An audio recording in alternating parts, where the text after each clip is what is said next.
let's say, let me give you an example. Let's say, let's use this Islam as a situation. It's a world situation. Let's say that the Muslim emperor takes over Islam, which happened. And they say it's illegal to be a Christian in our country. Yeah. It's illegal to go to church. It's illegal to pray to God. Yeah. To pray to Jesus Christ. Yeah. Are we supposed to submit to that as well? No, because the duty of submission is to the emperor in all things which are within his sphere. And therefore, if he strips us of our property, our homes, all that's within his sphere. But he can't stop us doing our duty to God.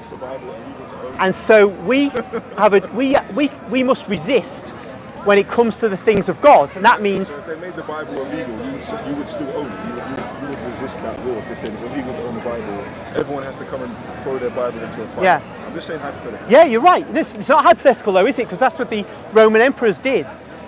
And so that was, people tried to hide the Bibles. And those who gave the holy books were looked down upon by the Christians of those early centuries. So we resist in those things that touch on the things of God. So we go to Mass. We hide our priests, as we did here. Yeah, because, in Elizabethan England, though Protestants are Christians, they are heretical Christians, and so they will sometimes be liable to do things which touch on the true things of God.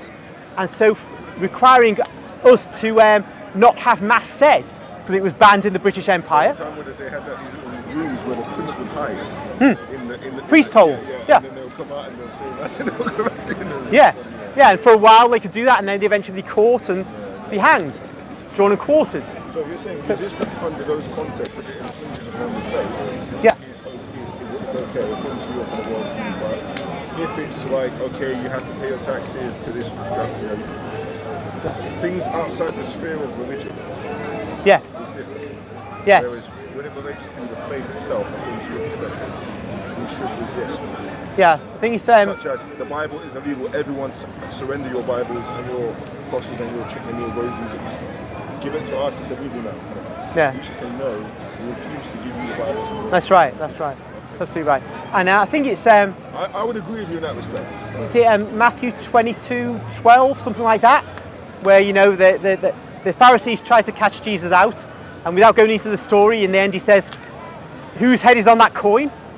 And so render to Caesar what is Caesar's, and to God what is God's. So if Caesar seeks to prevent worship in the temple, then you simply go to the temple and his troops cut you down. You don't resist with force. The English Catholics weren't to resist Elizabeth with force, but you were to simply seek to do everything you can in obedience to the emperor. St. Thomas More was called the king's good servant, but God's first. And Thomas sought to do everything he could not to show himself.